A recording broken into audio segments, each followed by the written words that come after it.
I really try to think about different content depths. So first is the conceptual level, and this is kind of the overarching idea. And again, this is not your product or your service. There is a problem, and it's helping people think about the problem space, not thinking about, does your product solve the problem? Just, there's a problem that exists. Cool. How do I wrap my head around that?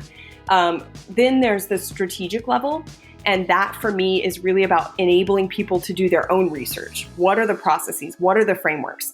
How would they think about a solution? Again, not does your product solve the problem that you've presented, not what does your solution do, but really how do you think about the solution?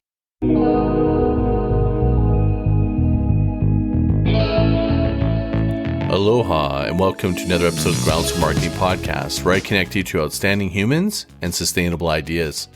Today's guest is an incredibly outstanding content marketer. She's someone that's been quoted in Time Magazine, Forbes, and Marketing Profs, Harvard Business Review, and Inbound Magazine. I've seen her online and on stages talking about content marketing. She has some incredibly unique points of view on the topic, and we do a deep dive on the very reason that I kind of was attracted to her with her content. She has such a unique perspective on it. So without further ado, let's paddle in. All right, we're here at another episode of the Groundswell Marketing Podcast. Today we have the one and only Ashely Faus. Hey, good to be here. Good to have you. Well, I'm super stoked that you're here. And some people might not know who you are. I remember bumping into some of your content before, but now after doing a little bit more of a deep dive, I'm really keen that I had you on the show. And before we jump into what content got me to you, maybe give everyone a little background of your professional career. Sure. So I'm a marketer, writer, and speaker by day, and a singer, actor, and fitness fiend by night. And it may sound a little weird to put, those two disclaimers or descriptions together, but I actually really enjoy bringing in that sense of getting to know the customer, getting to know the characters, that ability to kind of jump into someone else's head. Bringing that into my professional life is something that I love doing. So I currently work for Atlassian, which is a collaboration software maker on a mission to unleash the potential of every team. So I've done a ton of different types of marketing, and most recently I'm kind of specializing in content marketing. And you were also speaking at Inbound. You've spoken at lots of prestigious marketing events. Are you doing a lot of public speaking, and are you doing the authoring? So for the most part, my authoring is sticking more to blogs, articles, and social media posts. I have had a couple of people ask when I'm going to write a book. The answer is not soon, because I just don't know that I have it in me to write a book. But who knows? Maybe some of the blog posts will get turned into a book. But yeah, I do love the public speaking side of things. That's another intersection of kind of that performance background and professional endeavors. So it's a nice blend. You're not going to write a book? Your writing is awesome. I'm like reading. I'm going.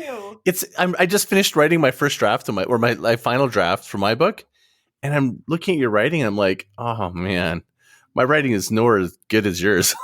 But you have the idea and the structure. That's my problem. It's like, man, what would I write about? I don't know. It comes to me in shorter spurts, I guess. Mm-hmm. The thought of writing. How many words are in a book? Isn't it something absurd? It's like 100,000. I have 50,000, I think. That's crazy. See, most of my articles are like 500 to 2,000 words. So the thought of writing, what would that be? 10x that in one sitting? That's crazy. And making it all time together it's been a year and a half journey. Let me just say. Yeah.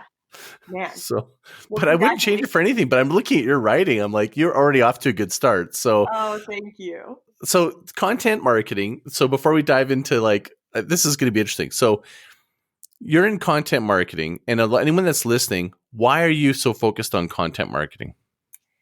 So I truly believe that, and this is kind of how you and I ended up getting connected. You reached out to me about a quote that I said, which was about this idea of the content playground. And really for me, in terms of marketing, I think that every touch point in the customer journey requires content, whether that's documentation, whether that's thought leadership, whether that's an engagement on social media. Somehow words are happening. And so I also take a really expansive view of content. So it's not just the written word, it's also that kind of community piece and that engagement piece. And so for me, the only way that people connect problems and solutions is with content. And so if you're going to be a marketer, which I truly believe our job is to connect problems and solutions, it's not to sell anybody anything. You have to have content and engagement and touch points to be able to do that. So that's how I landed kind of at the content marketing space.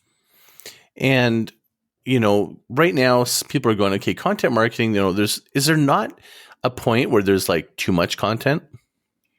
I think there can be a point where there's too much content. I will say that I'm not sure if you've read much of Dorie Clark's work. She's an author and a professor at the Duke Fuqua School of Business. And she has this really powerful mindset about thought leadership, which I think also applies to content. And that's that we each have a unique thing to say.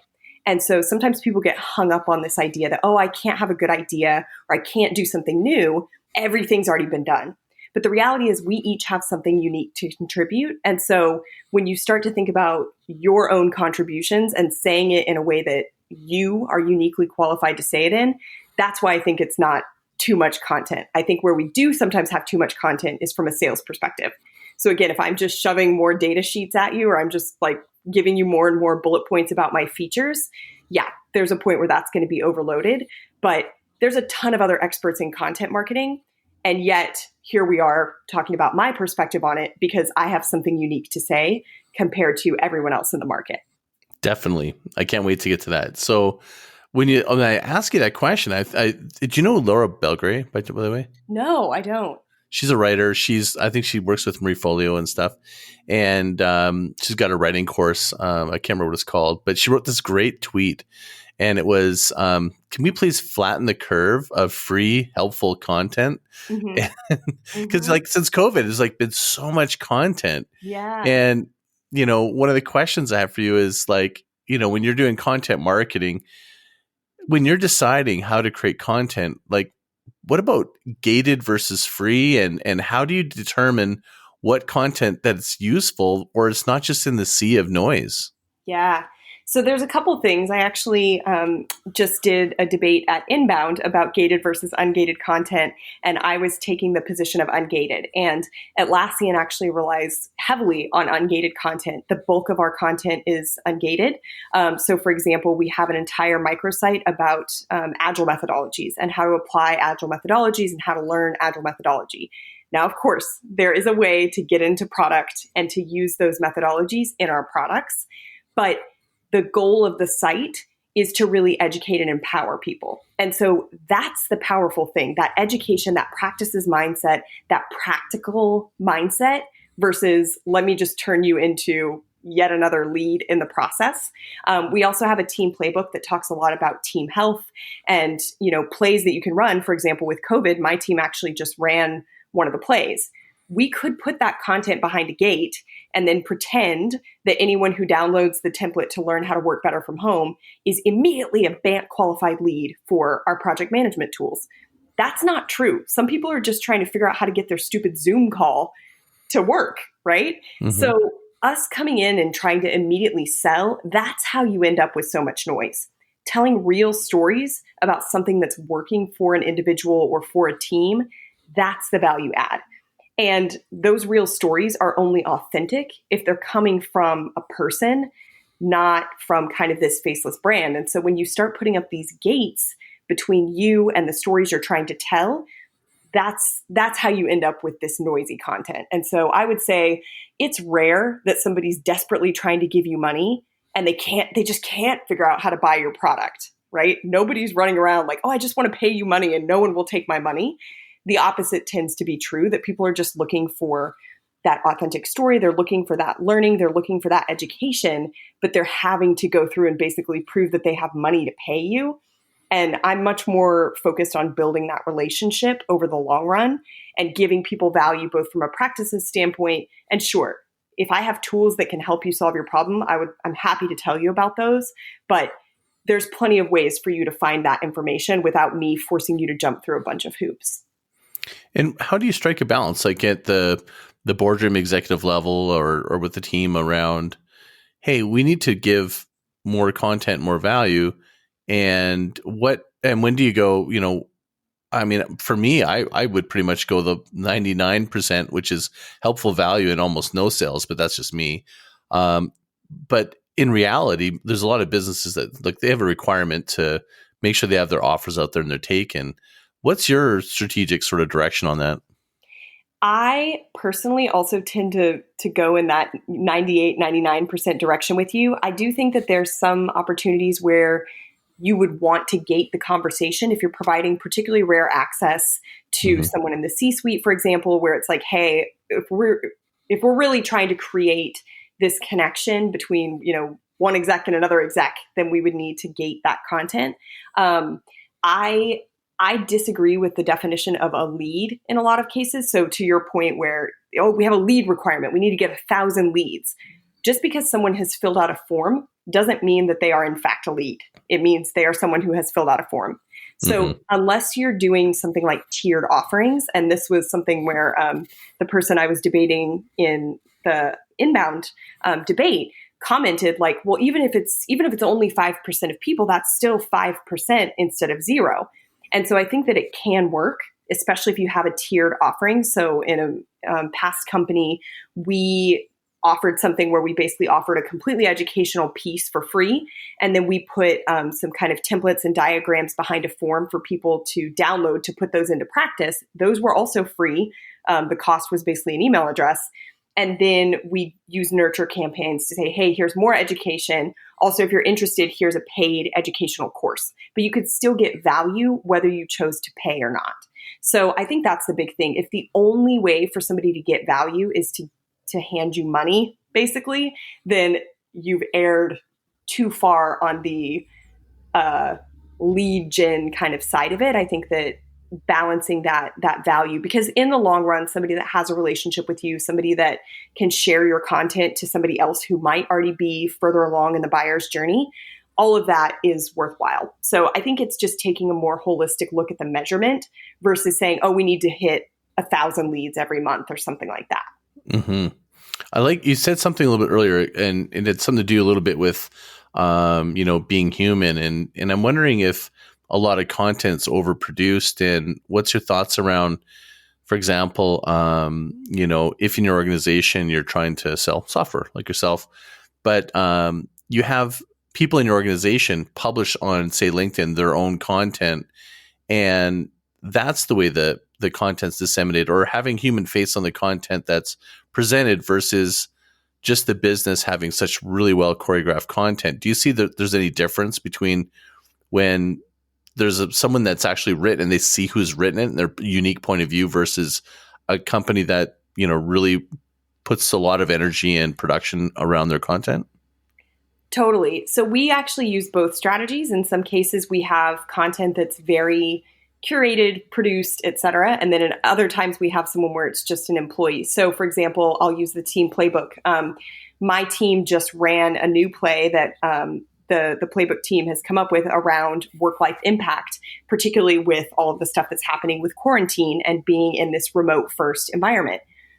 We can share a post from our brand, from the LinkedIn page, to say everyone should try this play, which we did.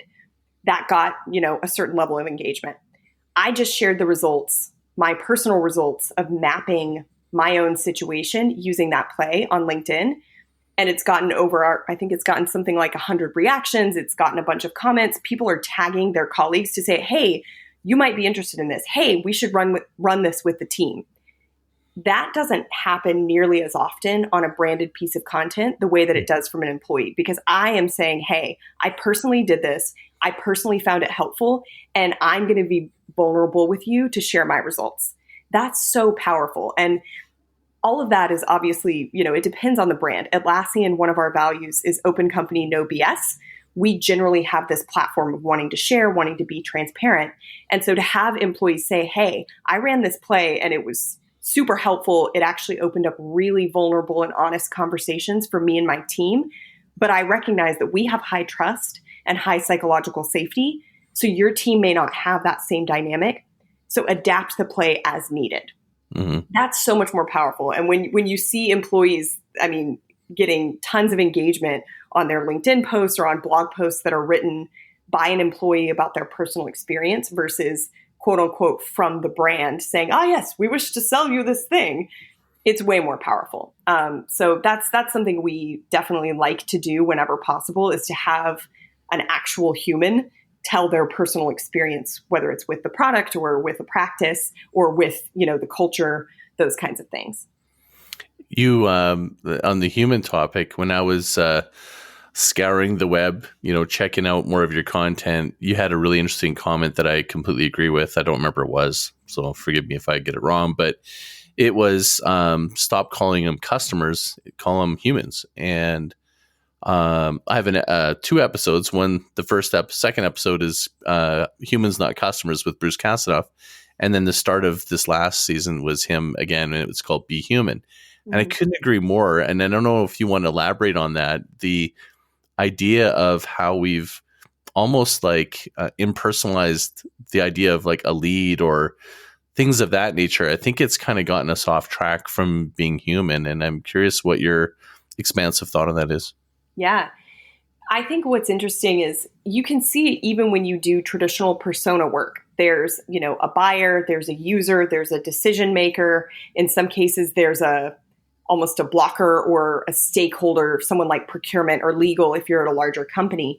And so we already recognize that the person who uses the product or service may not be the person who actually pays the money for it. We've got gatekeepers, et cetera.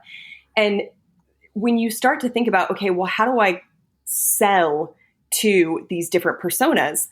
They all think differently. They all care about different things. And so even though kind of that initial thinking comes from a place of, okay, we have to get to this objective of sell, sell, sell as quickly as possible, the realization that, lumping everybody into this customer or lead definition is not going to work because we already recognize we have to speak to them differently. If you take that a step further and you say, wow, the reason this person needs to do this is because of some bigger connection, whether it's to the work or to their team or to their personal life, and you realize the impact that's going to have on them, that's so much more powerful, and it'll help you speak to them in a way that allows you to cut through the noise. So again, we were talking about, is there too much content? Is it too overproduced? And in a lot of cases, it's because somebody was like, we have one lead. We've lumped everybody into this one category, and we're just going to speak to them all as this one thing. And the reality is that we're multidimensional. And I'm married to a developer. And so now that I market to developers, it's actually really handy because I can kind of test things on my husband and say like, what about this? Or what about that? And even sometimes just his reaction, I'm like, ooh, that does not resonate. Good to know. Right. And of course he's one person, but he's so different from me in how he thinks and how he views the world that it really has helped kind of open my eyes to recognize that in the same way that marketers, we nerd out about things, and I can tell if you're one of us or not based on the things you speak about and, the things that you nerd out about. And so they're whole humans. And if you learn to love the whole human, you can speak to them in their language, in the right place, at the right time, with the right content, in a way that will help not only you achieve your sales goals, but help them achieve whatever outcome it is that they're looking for when they arrive at your content. I'm an uber marketing nerd. Same.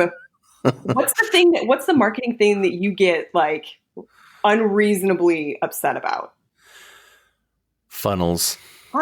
Me too. This is why we're going to be fucking annoying. It's part of a bigger thing that annoys me about marketing mindset that seems to be pervasive. It's short-term thinking, template-based cattle management of how they think marketing should be, and everything is 10x this and rapid growth. All of that a lie.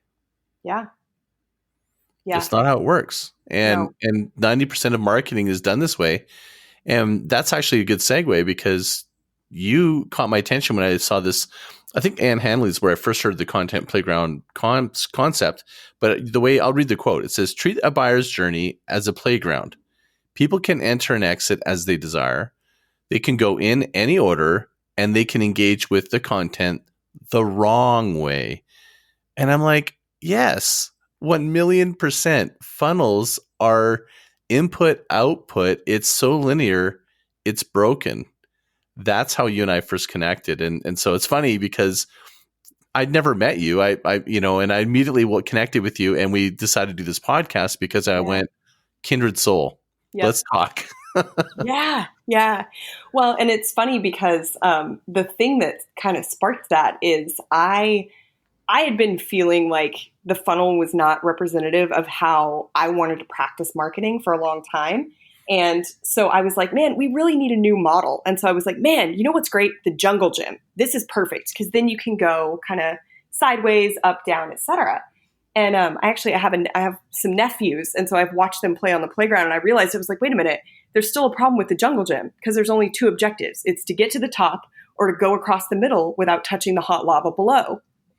And I was like, that still doesn't work because it's still me as a marketer forcing you into this one journey and this one objective. And then I was like, well, I still need to wrestle with how I phrase this. And my boss at the time, I was going to be buying a new piece of software. And so he told me, he's like, well, how much budget do you need? And I was like, well, I don't know how much budget I need. And so I went to go ask some of the vendors.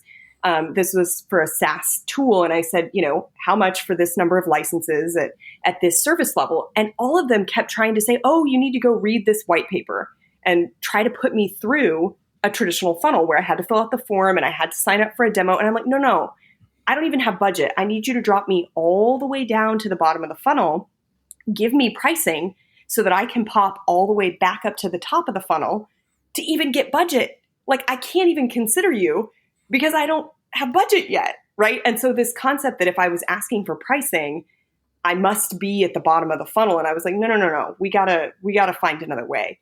And so that's kind of how that quote about entering and exiting and going sideways and going up the slide and down the slide, that's kind of where that came from, was this thinking that all of this content is now top of funnel or bottom of funnel. It's more about the information the person needs, not where they are in the funnel. Love it. And I've called it, I didn't call it a playground. I just called it an ecosystem. Yeah. And it was really just letting people go into depth of content where they want and making it available in different ways based on either how they search or what they're looking for, and going across multiple platforms. Yeah. You have an interesting sort of take on this content playground in terms of how it could be constructed and designed and its impacts. Can you tell us a little bit, even go deeper on how does someone go, okay, well, I get the theory. How do you do it? Yeah. So I love what you said about content depth, because that's another big thing where it's funny because on one hand, I want to say, whenever I've talked about this in the past, it's like, oh, I have a whole framework and I have a whole table and a worksheet that you can fill out. And so it's funny because you think that I would, of course, follow my own framework and fill out my table meticulously every time I do a content strategy exercise. But of course, I'm human, so I don't even, follow my own concepts as much as I jump around. But I really try to think about different content depths. So first is the conceptual level, and this is kind of the overarching idea. And again, this is not your product or your service. There is a problem, and it's helping people think about the problem space, not thinking about, does your product solve the problem? Just, there's a problem that exists. Cool. How do I wrap my head around that? Then there's the strategic level. And that for me is really about enabling people to do their own research. What are the processes? What are the frameworks? How would they think about a solution? Again, not does your product solve the problem that you've presented, not what does your solution do, but really how do you think about the solution? And then there's the tactical level. And this is the nitty gritty. This is the how-to. So in my bio, I say I'm a fitness fiend. And so the example I give of this is, what does it mean to be healthy and fit? And if you ask, someone who is a bodybuilder versus someone who's a runner versus someone who's a yoga master, they're going to give you very different answers. And so I tend to kind of enjoy the bodybuilder style workouts. So from a conceptual standpoint, a bodybuilder will tell you that being healthy and fit means that you have some amount of strength and you eat a lot of protein. And then at the strategic level, this would be things like fast digesting protein versus slow digesting protein and, compound muscle movements. And then at the tactical level, this is your 5 recipes for chicken, 10 steps to build bigger biceps, And so when you think about it that way, it's like, oh, okay, now I understand. Nowhere in there have I sold you a specific brand of protein powder or told you to join a certain gym. I've just outlined for you how to think about health and fitness. So that would be, I think, the biggest thing is to really think about those depths and how you enable someone to think about the problem, the solution, and the implementation, regardless of your product or service. Now, obviously, later on, you do get into how you think about it, but that first overarching element of framing it up, I think that's the foundational elements to start. So that's awesome. Thank you for outlining that. So if that was your website, that makes sense because you can kind of almost organize the order of the content. And of course, you can skip around like a playground. You can go find it, I want to skip right to the tactics, if you will. But what about social media? Like when you're posting, do you kind of go, we're going to post one strategy, one point of view, then one tactic? Like, how do you decide when you want to push the content, do content activation? How does that work?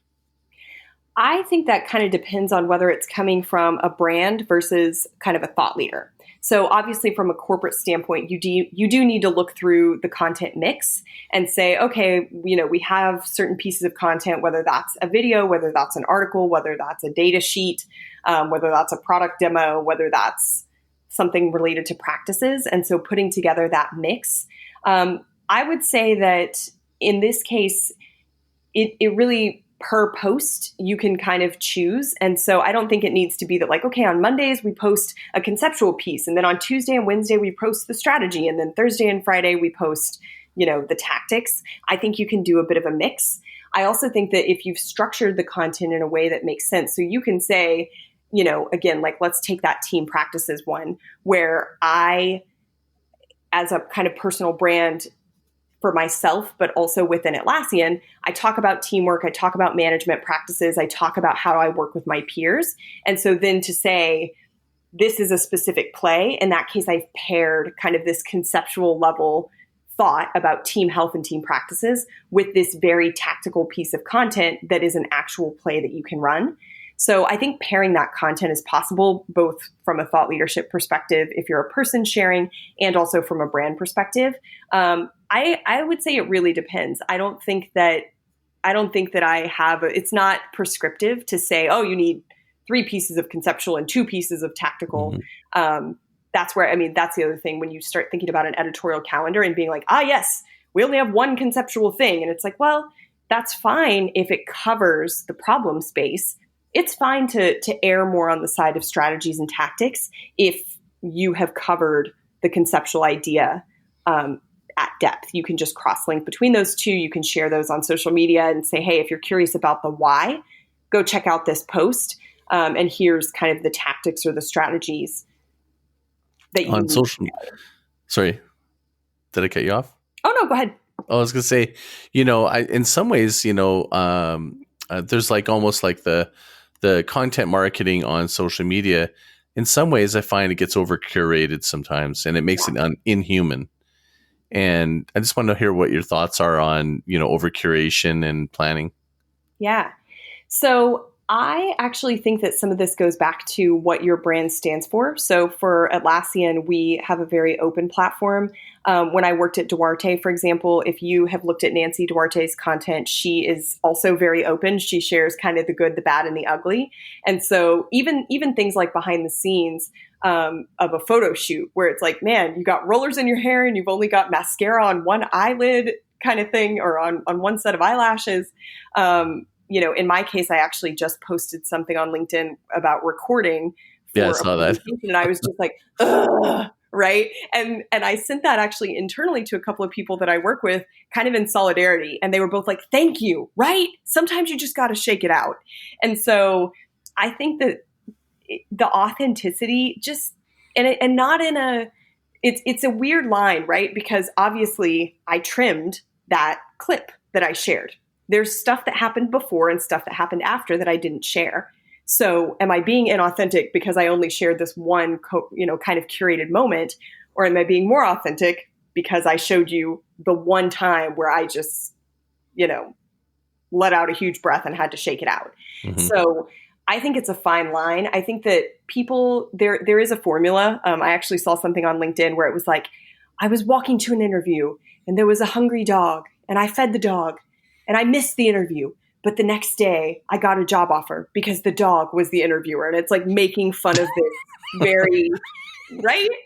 But you hear it and you're like, oh my gosh, yes, that happens on LinkedIn and Twitter. It's happens. so true because people are oversharing. Yes. It's so ridiculous. So it's this weird line where like, do you actually care about something that I'm saying or doing? And there have been plenty of times where I've shared something that I think is, very insightful and no one thinks it's insightful.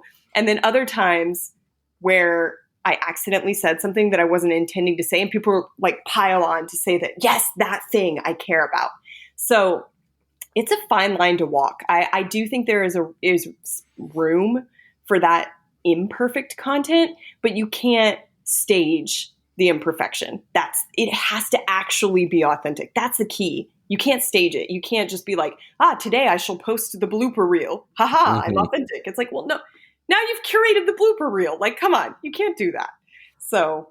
And that's what I feel like it's come to now is that the oversharing or okay, I'm going to get real here today. It's like, that's almost curated because I feel like that's what we're told to do is that, and I guess my point of view on this whole thing is that stop doing what other people think you should do. Yeah. Maybe find your own way and make it as connected to your values of your business and yourself as you can. I mean, I don't know. I feel like it's a little bit of a labyrinth right now in a lot of ways with a lot of content. And I see so much of, I think, this misdirected approach where people are craving to connect with each other. And I get that, but they're just kind of like trying to manufacture it.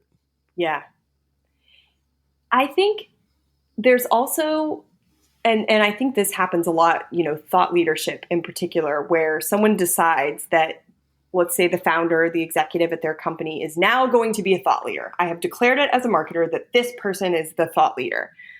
And so they come in and they try to shape that person's brand, that they're going to look a certain way and they're going to have all these posts and they're going to share it in this certain way. Nobody is fooled by that.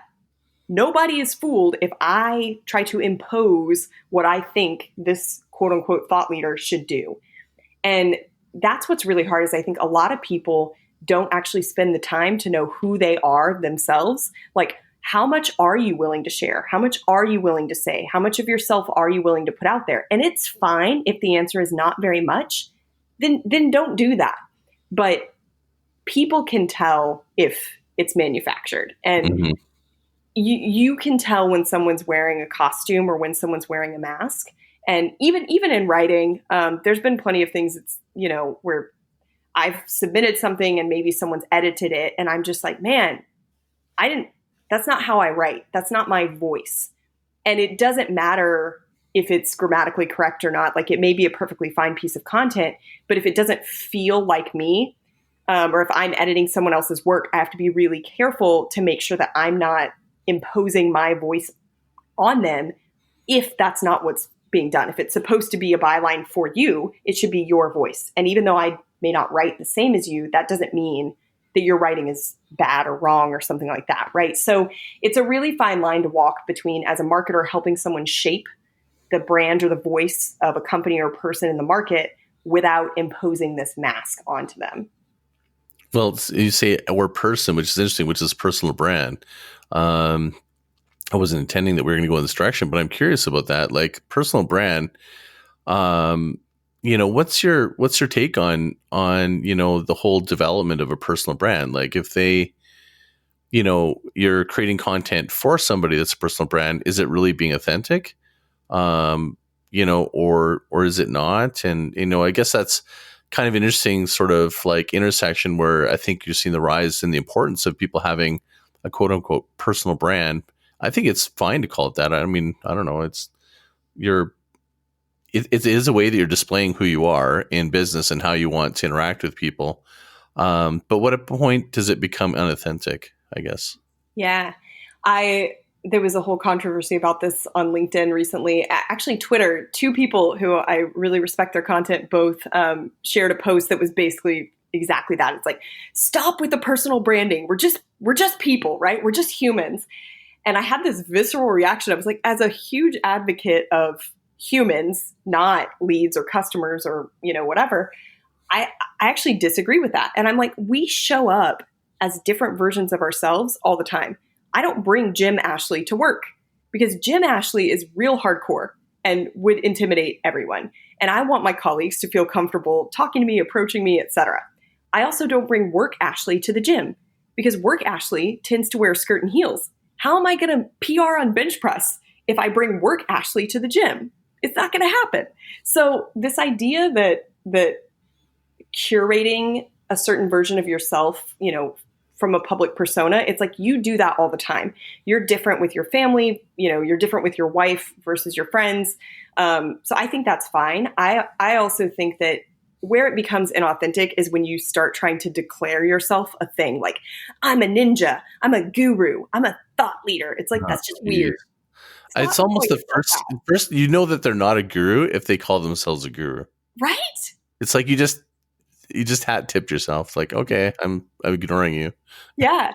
I also feel like you can't declare yourself a thought leader. Someone else has to declare it. So as much as I'm like, yes, we should try to kind of build thought leadership, or like, I want to become a thought leader, but you don't get to go around and be like, well, yes, I'm Ashely, I'm a thought leader. You can't say that about yourself. It's just weird. You can't edify yourself in that way. It just sounds bizarre. Yeah. But again, my bio could easily say like, Ashely Faus is a seasoned marketing professional. That's a very different tone. And I think that would have set our conversation up very differently than the bio that I announced at the beginning, or, the playground where you first reached out to me. Like, if you had come across maybe a different piece of content that I had written first and reached out to me on that basis, our conversation would have started in a different direction. So I think that it is smart to showcase the areas that you want to think about more, that you want to do more. So I have other expertise besides content marketing. I, in a past life, was an event coordinator. So I handled all of the logistics for events and the carpet and the booths and all of that. Oh my gosh. That's like the world's most difficult, stressful job on the planet. Yes. I hate even marketing events. Yeah. It's crazy. It's crazy. You can do that. You can do anything. Right. But that and waiting tables, waiting tables. Yeah. I don't want to do that anymore. So I don't ever talk about that because I don't want anyone to think that I do that. Right. Because again, it's very stressful. And I was not very good at it. And so I could talk about it a lot, but I don't, because that's not what I want people to think of me as, or it's not what I want people to talk to me about. I want to spend this time nerding out with you about content and funnels and audiences. I don't want to spend this time nerding out with you about carpet for trade shows, So I don't think it's wrong it's not inauthentic to point people in the direction of how you want them to think about you and what you want them to ask you about, or think about like jobs, like LinkedIn. This is perfect, right? I don't want recruiters reaching out to me to ask if I want to be an event coordinator, because I don't, And so if you're just starting to share, does your LinkedIn profile showcase the expertise both to job candidates or to recruiters or to your peers? Like, what do you want to spend your time thinking and talking about and doing? That's what you should put out to the world. Yeah, but if you're not even looking for a job, like you're happy in the company you're in, I mean, I still think posting content's really valuable. I mean, you're not trying to necessarily make yourself into a thought leader, as you said. It's just even, I think it's just really awesome when people have a point of view. And that's what I think it was attracting me to you in what you posted, and what I saw after that when I started digging into that, is that you had a strong point of view. Finally, somebody has a point of view on this that it's not that I'm trying to find someone who disagrees with me, because actually I was in that case, because I actually just, we're doing this live on the podcast. I quoted you my book, and because it supports an idea I was kind of going into, but I love seeing people with a point of view. Yeah. Yeah. I actually advise whenever I do talk to people about personal branding, a lot of LinkedIn profiles read like they're looking for a job or like they're selling the company, not like they are an expert in whatever they're an expert in. And that connection and some of this, as we said, it's like, oh my gosh, I'm a huge marketing nerd. Like, I just love to nerd out with other marketers. I'm also a huge extrovert. So anytime I get to talk to anybody, I'm like, yes, bring on the talking. if we're going to talk, let's talk about stuff that I think is interesting. And the best way for me to get those conversations going is to put out content that makes someone go, yes, I agree with what you're saying, or no, that's the dumbest thing I've ever heard.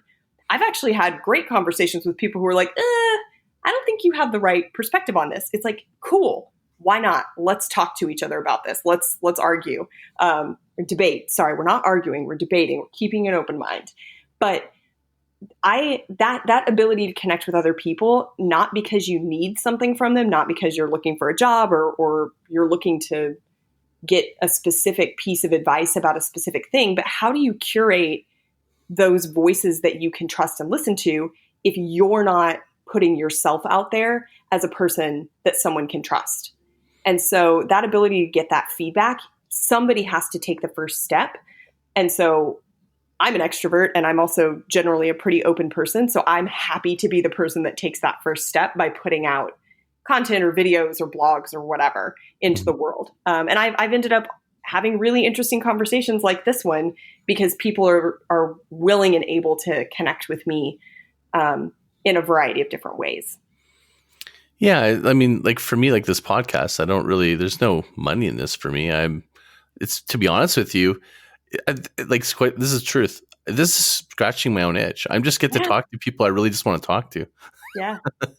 and I have a vein, right, which is sustainable growth marketing. So I feel like that's my pursuit, is helping marketers and entrepreneurs find strategies that are sustainable and basically just crushing these short-term, useless, I don't want to call them hacks because that sounds like growth hacking isn't valid, but just things that are trendy, not necessarily, really useful for long term. So that's kind of what I'm just scratching my itch. I'm like, oh, this is to me is a very, like when you say content playground, that there for me reads, there's some sustainability there, because if you have a funnel, it doesn't work, or you have sequence of marketing, you have to pull it all apart. But a playground, you can just keep reconfiguring things. Yeah. And it's still sustainable. And it might be good for that one kid who wants to play in that one really ugly play thing. And you can just leave it there. It doesn't cost you anything. It served that one person, Yeah. Yeah. My favorite about the playground is actually, when I presented this at Inbound, in one of the audiences, somebody yelled out, like, because I asked, what's your favorite piece of playground equipment? And somebody yelled out the park bench. And I was like, I actually have a talking point for you. Get excited. Oh my God, it's true. Go. I want to hear what this is. Yeah. So basically the talking point is, the parents that are sitting there watching their kids play, are they using the park in the wrong way? No, they're not. Well, if you think about somebody who is traditionally basically somebody who may actually be a huge champion of your product or service and refer a ton of business to you, but they themselves are not actually buying. So the example I gave is I worked with a social media agency a couple of years ago. I was not the person who brought them in. And now that I'm at a bigger company, we have an in-house team that handles that. So I'm no longer a customer for them. So I would be considered to be sitting on the park bench, but I refer people to them. Anytime I meet someone that says, hey, I need a social media agency, I refer people to them. And so if they were just looking at their funnel, I wouldn't be there, because I'm not filling out a form. I'm not necessarily in a drop-down menu where someone can say, oh yeah, Ashely referred me. But because they take a more holistic view of how they get money, they recognize that me sitting on the park bench, watching everybody play and saying, oh, you should go play on the slides. And in fact, the slide is this social media agency. I'm helping to influence and I'm interacting, right? So this idea that the only people who are kind of allowed to be counted have to have filled out some lead form, that's incorrect. And if you take this long-term view, who knows, maybe 10 years in the future, maybe I would be in need of a social media agency at some point. But for now, I'm happy to help other people who can use their services. That's a great analogy. And, think about it. Like, how many people sometimes I'm the park bench guy on some feeds. Yeah. And I'm never going to buy, but I'm enjoying the content. If nothing else, I'm just appreciating it. Yeah. Is that not worth, because I'm not turning into a customer in your funnel, that doesn't mean it's serving me in some way, Yeah. Well, and it's interesting too, because, there's some people that for years, we've been connected on social media and I've shared a lot of their content, and it's maybe not, applicable to me directly in everyday life, but it's content that I'm like, man, this is smart thinking. And so it's interesting to see how those relationships have evolved into something where if you initially looked at it on paper, you'd be like, I don't really understand how either of you could add value to each other. And yet over the course of several years, we've each made the other person think because we're in adjacent disciplines, or, we've been able to make introductions to other people that are applicable. So I don't like the idea of, I have to do this networking so that I can get something from someone, because that's not, it just feels gross to be like, what can I get from someone in a immediate short-term way?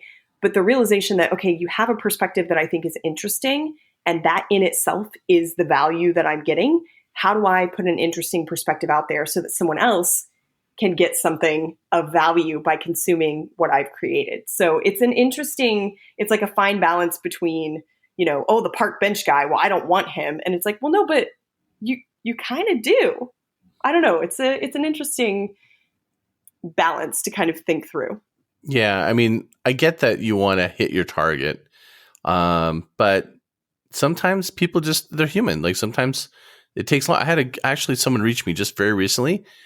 I've never met the person, and they say they've been following me for years, and they were so excited to talk to me about something. And, wow. And I was like, cool. Like, you don't know who's listening and where it could lead. And, there was no reason for the two of us to connect prior to just recently.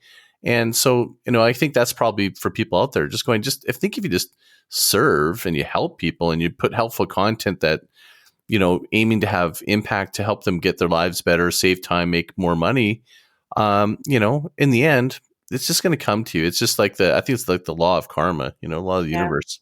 Yeah. Yeah. I actually follow a number of pen testers on Twitter. Sorry, and like pen security. Tester? Yeah. Security awareness type people. And so, I see. Sorry, I was thinking Pinterest, and I was like, Pinterest. No, pen, I think the actual full term is like penetrative testing, and physical testing, where they'll go in and try to sneak into buildings and steal files. It's fascinating to me. And as a marketer, it actually is super helpful, because if I'm going and I'm taking pictures for the company to put on social media, realizing that if I, what's going on the screens in the computers in the background, or if I take a picture of a badge scanner, for example, and put that all over social media, that's gold to a hacker. And so you would initially think, like, why would a marketer follow a physical pen tester? Like, what does that have to do with anything? And I'm like, oh no, I learned so much from them. It's just fascinating work that has, in theory, nothing to do with what I'm doing. But also, I then use that knowledge to not put things on social media that would make my company vulnerable. Well, isn't that how innovation happens, right? It's like cross-industry, cross-function is where you find these great insights. Yeah, exactly. You just have to be open to it, of like, I find this interesting, so I'm going to consume it. And at some point, because the brain is amazing, maybe it will make a connection for me that will be useful. And I'm just going to let my brain kind of do its thing in the background. And if I put interesting content into it, somehow there will be a useful connection. Totally. Yeah. You just never know when it pops up. If you're looking at, the landscape, content marketing, where's it going? Oh man. All the places. I think that to your point about, with quarantine and COVID, and everybody is just trying to find new ways to connect. So there's a ton more content. I actually think that the value of those in-person moments, and I know it's kind of like, wait, we're talking about content marketing. How are you going to pivot to in-person moments? But again, I think that content marketing can include, those in-person touch points and the verbal words that are spoken as well. I think that the in-person connections are going to become much more valuable, because that's the thing that you can't get anywhere else. And that's the only way you can really validate that something is authentic, is by seeing it and touching it and interacting with it yourself. So I think that's a huge thing. I also think that, again, with what we can do from a technology standpoint with personalization, this whole, I'm just going to generically say all the things to all the people all the time, is going to continue to happen less and less. The successful marketers are going to use more personalization to say the right thing to the right person at the right time. And again, it's going to be building those relationships over the long term because you're speaking the same language as the audience that you're trying to reach. Yeah, bang on the personalization. What do you think of human-to-human content, which is Zoom? Like people, how can that play with what content, like what's going on in content marketing, or how does that actually potentially add to what you could do in content? Yeah, I think there's a lot of potential with Zoom. I think that the ability to record your Zoom calls and then get that transcript and repurpose it. So you could do this, you could pull the sound bites out into social media. You could turn the transcript into a blog post. You could turn it into an interview.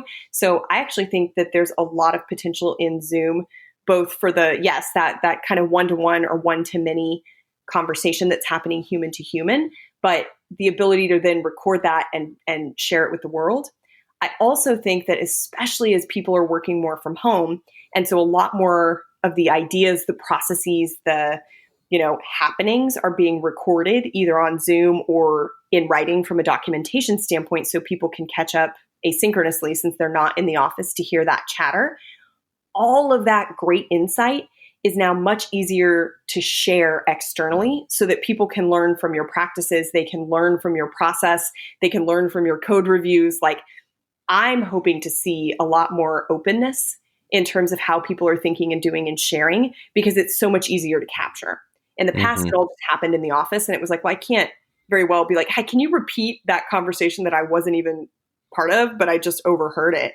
Now all of the overhearing is actually happening in a place where it's recorded. And so cleaning that up and sharing it, again, that real content, it's not, I'm just going to share these 5 tips for you to buy my product. It's, here's the nitty gritty of how I'm solving problems. Let me share that with the world. And it's already captured in a way that now it's just much easier to share.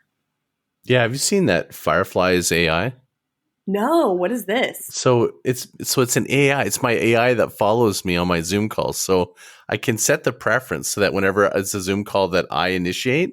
Yeah. So I can do it when other people do it, but I feel it's a bit intrusive because so this AI shows up like a person in my chat. And when I did it with other people, it showed up, they're like, who the hell is that? And I'm like, oh, it's my AI. Don't worry about it, right? But it's like, what it does, it records and transcribes the entire conversation and it denotes each of the speakers and timestamps it. So you can completely go back into the conversation and do what you talk about in a rapid form, cut and paste, comments, who said what or whatever. Great for account management. Yeah. Anyway, so I have an AI that shows up with me whenever I do my Zoom calls and it's smart. That's amazing. I'll have to look. It's called Fireflies? Fireflies.ai. I should get I have no affiliation, but I should. If you're listening, Fireflies.ai, I would like a kickback. That'd be great. Yeah. So, making those connections. I love it. Like every touch point. But what's interesting about that is that this is the intersection of this future tech, right? Like where is content going? This is AI and different things that are coming into the place where that's an authentic conversation and actually be able to pull up the quote in real time and be able to publish that in its raw form and stuff. I think, that's what I think people are looking for. And that's a way to kind of use tech in some level of automation without going the other way, which is the last topic I want to talk about is in your mind, and we touched on a little bit, automation and curation. What's your the future of automation, my point of view on that is this, and I'm just curious where you are land on this, is my point of view is there's way too much automation in content marketing and marketing overall, but I don't mind it if it improves or increases human interaction. And then if it doesn't do that, then I think it's a net negative. And it's only because I see it's what people jump to first instead of really trying to create more human, natural content, up front and kind of mastering that. They just want to go to some more automation type of styles. And then they do that in the name of personalization because they want to add some personalization engine to it. My take is that we're going in a little bit of the wrong direction with that automation piece. What's your take and how much automation do you recommend or don't recommend? Yeah. It's a long rant. Sorry. No, I think that could be a whole topic on its own, especially when you think about, so from an AI perspective, I recently have read several articles that were basically written by a machine. And it's kind of unnerving because on one hand, it's like uncanny valley, because you recognize that this is not quite right, but it's also not quite wrong. Mm-hmm. And so that's the other it's thing. It's imperfectly perfect. Yeah. Well, or it's just not how humans talk or write.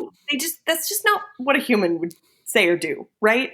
And I think it's the same way where you look at, for example, we all are creeped out by, oh, we talked about this in our team meeting, and then somebody goes on Facebook and there's an ad. Like one of my colleagues, again, watch this happen now that I say this on this podcast.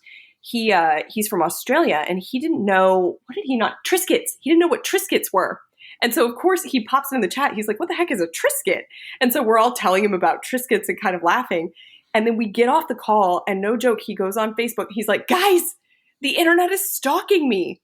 And for weeks, he kept getting ads to buy Triscuits. And it was the creepiest thing. And so there's an element where it's like, on one hand, cool, we in theory have identified that this guy cares about Triscuits, but also it's weird that the robots are tracking you. So I don't know, something about, again, like trigger campaigns in map systems, for example, that like I take this action and then I immediately get an email that's exactly 100% targeted to the action I just took.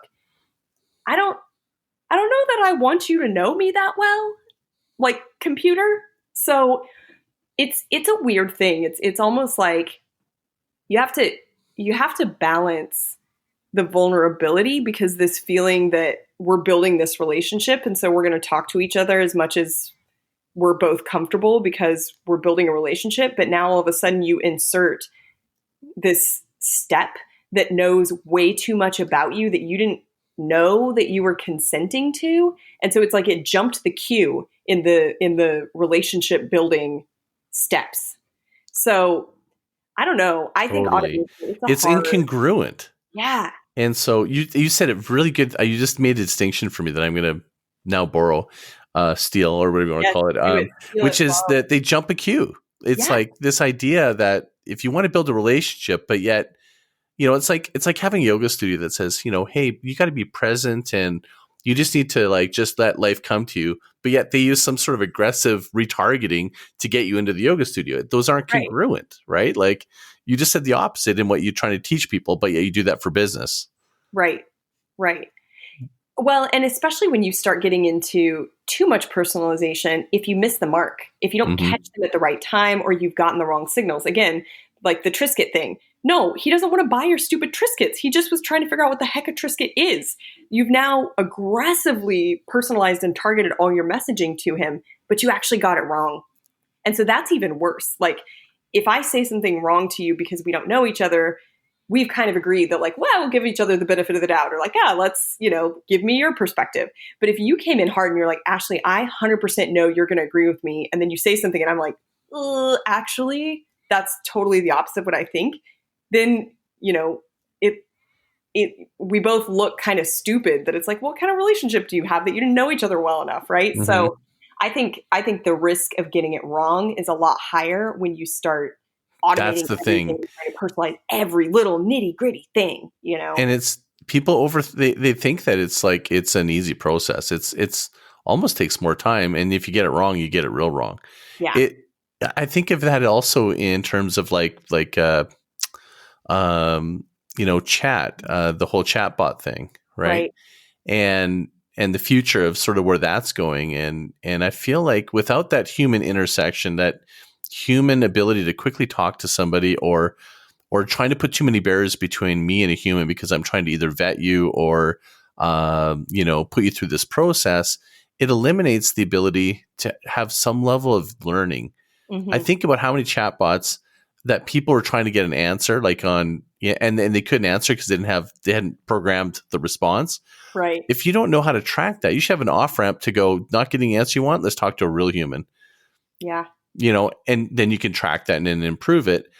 My theory is this: the future of content and businesses will be businesses that say we're 100% human.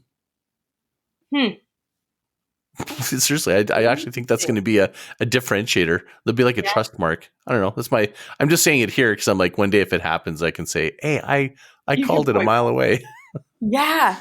Well, but I mean, now that you say it, that could totally be a thing, of like, we would never use chatbots or something like that as kind of a business proposition, that you're going to get the uniquely human elements. There's a lot of stuff that technology has been great for, and it's improved productivity and all of that, but there is uniquely human ideas, work, connections that you can make. And so if you were to basically say, hey, I'm only going to sell you the uniquely human things, or I'm only going to interact with you in the uniquely human way, and make it transparent to say all of this stuff can be handled by technology. So here's the technology. And then all of these other things are really unique to humans. So we're going to let the humans do the human things and let the technology do the technology things, instead of both trying to solve both problems. So that would be an interesting business proposition of like, we're only human.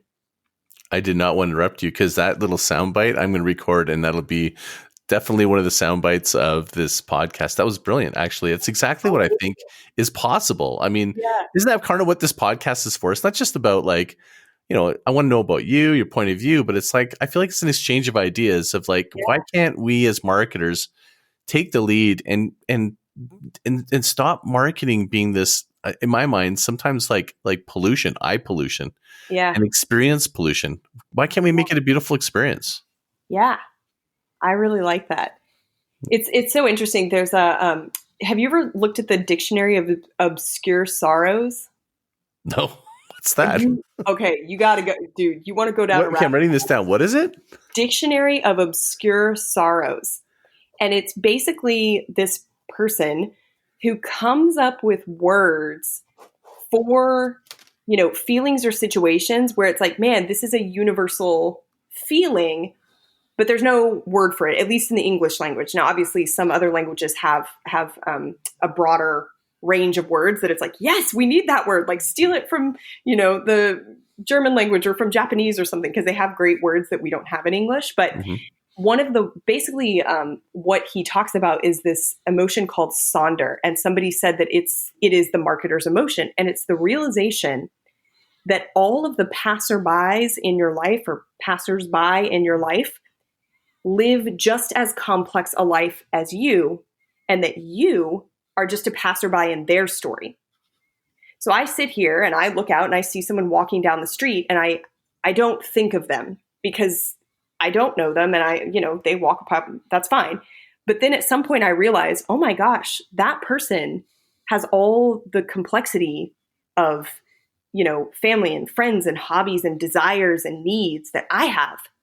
Wait a minute, they see me looking at them from the window and they don't think of me, but I'm very complex. And then, maybe at some point they do realize like, wow, that woman sitting in her apartment looking at me is the same. And so this recognition that like, we all have these full, complete stories. And I read that post and I was like, this is fascinating. Interesting. It's so true.